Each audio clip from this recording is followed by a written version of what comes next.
Assalamualaikum warahmatullahi wabarakatuh. Perkenalkan, nama saya Ferencis Prasetyo dengan NIM 1101 dari S1 Teknik Telekomunikasi. Saya mengikuti program Kampus Merdeka Quality Engineer di Altera Academy Batch 6, jadi independen. Eh, Pembahasan kali ini secara garis besar terdapat 6, yaitu yang pertama latar belakang, kedua profil instansi, ketiga tujuan studi independen, keempat proses pembelajaran studi independen, kelima kegiatan studi independen, lalu yang terakhir ada kesimpulan. Yang pertama, latar belakang. Studi independen merupakan program pembelajaran non-gelar yang diselenggarakan oleh organisasi atau industri, menyediakan pengetahuan dan keterampilan dalam bentuk bootcamp dan dilanjutkan dengan kegiatan kolaborasi bersama sesama peserta dalam suatu proyek atau studi kasus. Latar belakang quality engineer yaitu meliputi pembelajaran individu dan proyek akhir dalam bentuk tim yang terdiri dari beberapa keahlian khusus. Program ini akan belajar mengenai pengujian otomatisasi, manajemen tools untuk software testing, pengujian agile, dan hal-hal terkait lainnya untuk memastikan kualitas perangkat lunak berjalan dengan baik dengan teknik yang sederhana dan optimal. Lalu berikutnya ada profil instansi. Altera Academy adalah akselerator talenta kerja yang bertujuan meningkatkan karir anak muda Indonesia melalui pendidikan berkualitas tinggi dengan program Immersive IT Program yang dimana peserta akan belajar secara intensif dan dipantau oleh mentor-mentor ahli dari Altera Academy dan mengembangkan pengetahuan serta keterampilan yang lebih baik untuk bersaing di pasar kerja yang semakin kompetitif. Lalu di sini terdapat 3 poin tujuan studi independen. Yang pertama yaitu mempelajari konsep dan prinsip dasar quality engineer. Yang kedua menguasai penggunaan alat dan platform QA yang umum digunakan dalam industri. Yang ketiga menerapkan pengetahuan dan keterampilan QA yang telah dipelajari dalam proyek-proyek nyata. Dan di sini terdapat proses pembelajaran selama kegiatan studi independen. Terdapat 2 proses. Yang pertama ada expert class. Expert class di sini meliputi 2, yaitu pembekalan dan mini project. Untuk 2 bulan pertama di sini kita pembekalan yaitu disertai dengan technical class dan coding competence test. Lalu setelah kita mendapatkan pembekalan dilanjutkan dengan mini project. Ini mini project itu kita diberikan tugas individu, lalu topiknya bebas, dan setelah itu dipresentasikan. Setelah expert class berakhir, selesai, selanjutnya dilanjutkan dengan project class. Project class di sini meliputi dengan capstone project yang dilakukan secara berkelompok dan cross functional, yang artinya dari setiap program akan disatukan menjadi sebuah kelompok. Lalu untuk topiknya yaitu topik real case. Lalu setelah itu dipresentasikan. Terdapat 2 metode pembelajaran yaitu asinkronus dan sinkronus.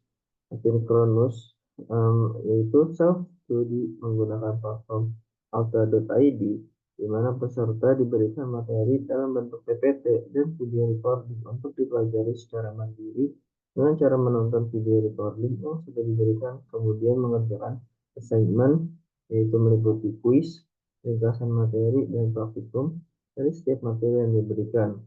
Lalu ada sinkronus yang merupakan live session bersama mentor selama 3 kali dalam seminggu, yaitu setiap hari Senin, Rabu, dan Jumat setiap pukul jam 2 sampai jam 4:30 sore untuk membahas materi dan assignment yang sebelumnya sudah dipelajari secara self-study. Oke, selanjutnya kegiatan studi ini terdapat 4, yaitu yaitu yang pertama mengenai alat dan proses pengujian yang meliputi topik test case management tools dan tracking management tools. Lalu berikutnya metodologi dan teknik pengujian yang meliputi topik RESTful API testing with REST Assured.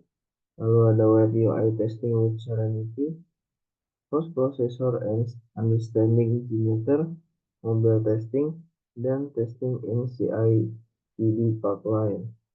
Lalu AI for QA yang meliputi topik ChatGPT for QA. Lalu yang terakhir tips and project. Lalu di sini yang pertama alat dan proses pengujian. Ini topik test case management tools yang artinya perangkat lunak yang digunakan untuk mengelola, mendokumentasikan, dan melacak proses pengujian perangkat lunak. Di sini terdapat screenshot hasil test case yang dibuat di case.io. Lalu berikutnya ada topik mengenai tracking management tools yang artinya perangkat lunak yang digunakan untuk melacak dan mengelola masalah atau issues, bug, tugas, dan fitur dalam proyek pengembangan perangkat lunak. Jadi maksudnya di sini untuk report progress kita selama project. Jadi di sini tools yang dipakai itu yaitu Notion. Terus selanjutnya metodologi dan teknik pengujian. Topik pertama RESTful API testing with REST Assured, yang artinya metode pengujian API yang menggunakan perangkat kerja REST Assured untuk memvalidasi fungsionalitas dan kinerja dari RESTful API. Ini merupakan hasil dari testing menggunakan REST Assured. Lalu yang kedua ada web UI testing with Serenity, yang artinya metodologi dan kerangka kerja framework yang digunakan untuk mengotomatisasi pengujian antarmuka pengguna tersebut UI pada aplikasi web. Serenity adalah sebuah framework open source yang dirancang untuk memudahkan penulisan tes otomatis yang jelas, dapat dibaca dan dipelihara. Ini ada hasil dari API testing menggunakan Serenity.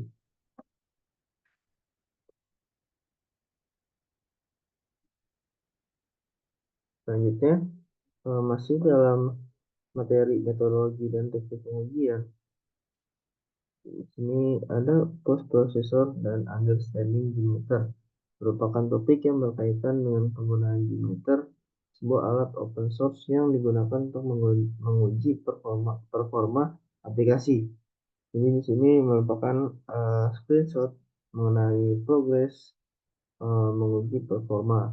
Lalu selanjutnya ada mobile testing, di mana proses penguji aplikasi perangkat lunak yang dikembangkan untuk perangkat mobile seperti smartphone dan tablet. Ini terdapat progres menggunakan tools Catalan. Lalu selanjutnya testing in CI/CD pipeline. Testing dalam CI/CD pipeline merujuk pada proses otomatisasi pengujian perangkat lunak pada setiap tahap integrasi dan deployment untuk memastikan kualitas dan stabilitas kode sebelum sampai ke produksi. Ini merupakan progres dari melakukan CI/CD di GitHub. Selanjutnya materi mengenai AI for QA. Di sini topiknya meliputi ChatGPT for QA, yang artinya menggunakan tools yang memanfaatkan AI dalam proses software quality assurance. Ini penggunaan AI di mana untuk membantu bagaimana cara membuat test case yang baik dan yang benar. Untuk test case-nya meliputi positif dan negatif.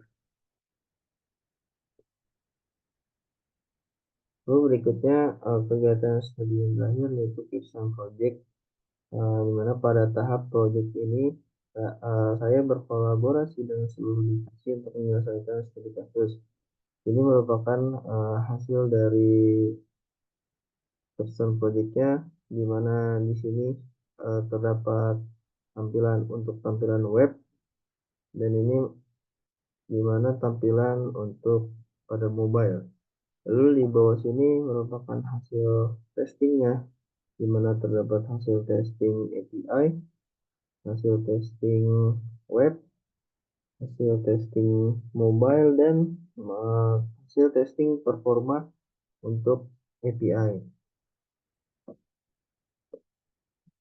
Jadi kesimpulan pada program ini yaitu mendapatkan pemahaman yang mendalam tentang prinsip-prinsip dasar menjadi software tester, lalu dapat mengoperasikan tools-tools dalam pengujian berbasis web, mobile, dan RESTful API.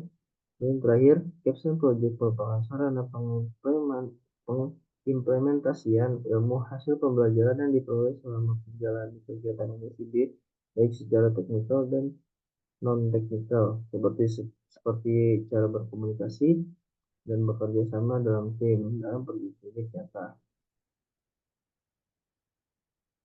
Sekian presentasi yang dapat saya sampaikan.